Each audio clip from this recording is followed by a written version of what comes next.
Black Widow, directed by Kate Shortland, is the official kickoff of Phase 4 of the MCU. Remember, this was supposed to come out last year and before WandaVision. So we were supposed to get Black Widow, then WandaVision, Falcon and Winter Soldier, and then Loki. But now it's kind of gone, because of the pandemic, it's put this movie after, or at least during Loki's run. And it's okay because this film, Black Widow, takes place after Civil War but before Infinity War and covers the events of Natasha going back home.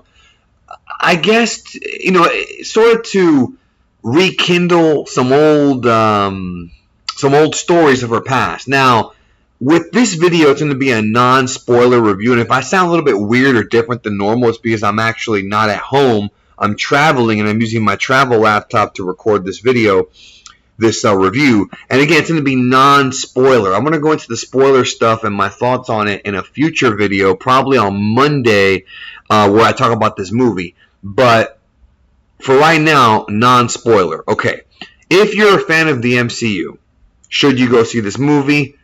Probably.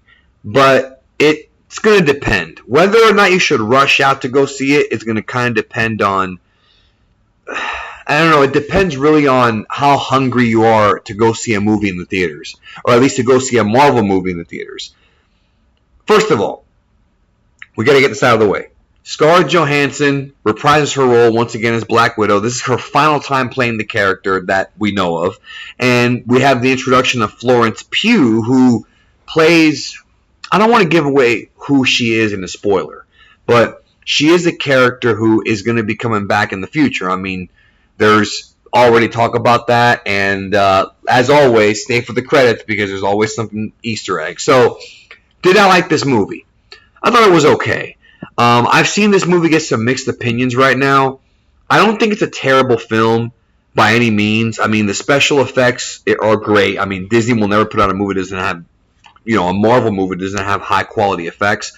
I thought that the characters in it were also good. Like, I really enjoyed all of the main characters. The villains, not so much. The main characters I did enjoy very much. And I felt like, obviously, the action, it had the sort of the more realistic, down-to-earth type of action, as opposed to things like Loki and Thor and Wanda. Wanda's just Natasha is just a human, right? And so because of that, she's limited, which actually can create a pretty good movie because, it's more relatable to watch a character who has the same powers that we do, except that she's more of an athlete and is trained to be a killer, as opposed to, like, some kind of superhero that we really can't relate to as well, right? But here's the problem, is there's some things about this movie. The movie's very inconsistent. There are parts of the film that drag. The first two acts of this movie kind of drag and are really choppily edited. The pacing, I think, is very choppy. There are things that happen in this movie that kind of it left me scratching my head. Like, for example, there's a scene where Natasha survives something that seems to be something that she wouldn't be able to survive. Maybe if she was the Hulk or like Thor or somebody like that, or Thanos, but she's not. She's just Natasha. She's strong, but it's so unrealistic, and she doesn't even have like a bruise, doesn't even sell it. Meanwhile, there's a scene later in the film where she gets thrown through a table, and all of a sudden it's like she got shot out of a cannon. It's just really inconsistent stuff like that. I thought that the story they were trying to tell was a decent story. Like, the story that they came up with for this film was a decent story, but it really did feel like a lot of it felt like a side story. Like, the movie did not feel important. There was no real stake because you know that she survives this film because we know how she dies in Endgame. And because of that, it does take a little bit away from the drama, but that's okay. Interquels can work. The real thing is, what about the other characters? And there were a few twists in this movie that I thought were pretty cool. There was one major twist near the end involving Taskmaster that I think is going to piss off a lot of people. I mean, look, Taskmaster was a badass in this movie, especially his first appearance. But there's a twist later on in this film where I think people are going to hardcore comic book fans are going to really dislike it. I'm telling you that right now. I just have that feeling. They do change up this character's like origin, and he also Taskmaster is not what he was in the comics, although they did borrow some ideas from that. The third act of this film, though, has a lot of great action, some pretty good reveals, and was fun to watch. Like, there are some comedic bits in the film that I thought were great. There were moments that I liked throughout the movie. It's just, should you rush out and see it? I don't know, honestly. It's not like Endgame or Infinity War or even Spider-Man, the last two Spider-Man films, Far From Home and Homecoming, where I'm like, yo, you got to get out there to see this.